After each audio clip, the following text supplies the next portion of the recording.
An important skill to have while boating is the ability to read a chart and to plot and follow routes on a chart.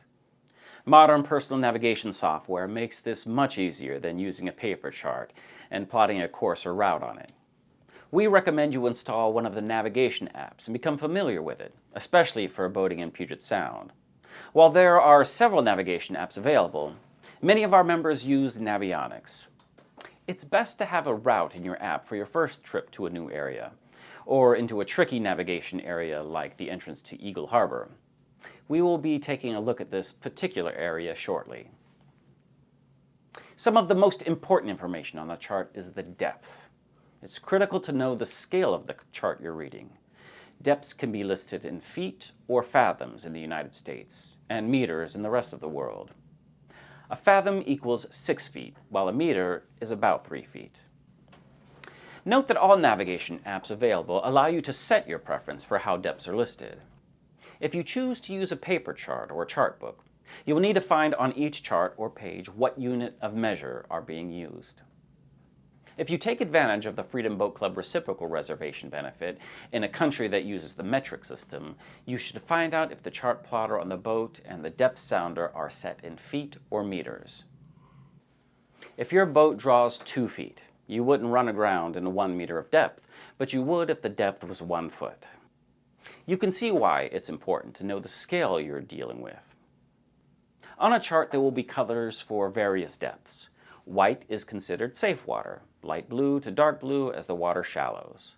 With the darker the color, the shallower the water is. Green on a chart is an area not to boat because it's not charted and is generally exposed land at low tide. There are contour lines on charts, much like on topographical maps, but instead of showing the contours of mountains and terrain, these will show you the contours of the land underwater and give you an idea of where a specific depth will continue on.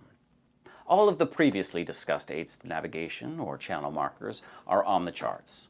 A buoy is indicated by a diamond with a circle, and an unlit red and green day marks are shown with a red triangle and a green square. A magenta flare on an aid to navigation indicates it is lit at night and shows information such as what color the flashing light is and the flashing sequence. Red and green markers will always be lit with a red or green light, but buoys for other purposes will be other colors. All of the vessel traffic system buoys in the middle of the Puget Sound, for example, have yellow lights. Please note, on most navigation apps, the flare indicating a navigation aid is lit will usually be colored the same as the light it is indicating. It is only on the paper charts that the flare presents as magenta. When you are in a channel, it is important to know what is on either side of the channel. At times you can safely leave a channel, but often leaving a marked channel will lead to running aground. Navigation apps can be used to pre-plan your voyage. The app will provide important information such as an estimated time a trip will take and an estimate on how much fuel you will burn during that trip. When you arrive at the boat, all you have to do is start your navigation app and start your trip. You won't be wasting time playing around with the chart plotter on the boat, only to realize that the trip you had in mind takes longer than you thought, not to mention the time you spend with the chart plotter on the boat. Instead of cutting into your time on the water, it's best to plan your trips and store routes in your app before arriving at the boat. There are a couple of areas you should not take a boat. While these are not the only dangerous areas in Puget Sound and the San Juans, they are areas close to several of our locations and frequent destinations for our members. The first is the entrance to Eagle Harbor on Bainbridge Island. This is a short trip from the Elliott Bay Club, and Eagle Harbor features a public dock and an explorable town close to the public dock. But you need to make sure to stay in the proper channel while entering and exiting Eagle Harbor. The red area is very shallow, and parts of it are exposed at low tides. Do not take your boat into the red area. This is not on a nautical chart. This requirement is specific to Freedom Boat Club. It's also important to be aware of the number 5 buoy that is well into Eagle Harbor. Members that have failed to keep this buoy on their left side when entering the harbor have run aground. You may see other boaters cross the red area as you're following the proper channel, but this is bad seamanship, and navigating outside of a marked channel is a bad habit that most likely will lead to finding shallow water with your propeller at some point in your boating career. Stay in the proper channel by remembering red and green, go between. Another important area to avoid is the shallow area northwest of Discovery Park. Our Elliott Bay Club is just below this picture.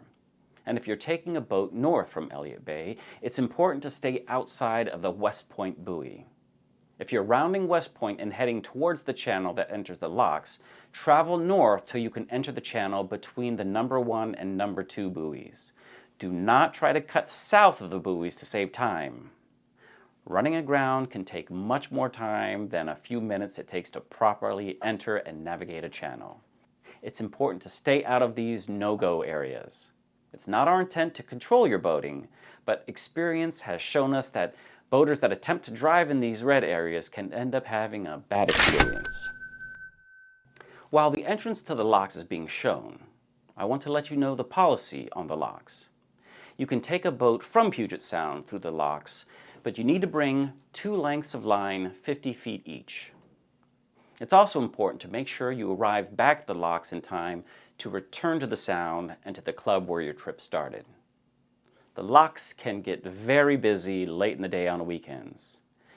You cannot take a boat from Lake Union or Lake Washington clubs through the locks. They are not equipped with chart plotters, anchors, or radios, and some of the boat types of the lakes are not suited for the conditions you'll encounter on the Puget Sound.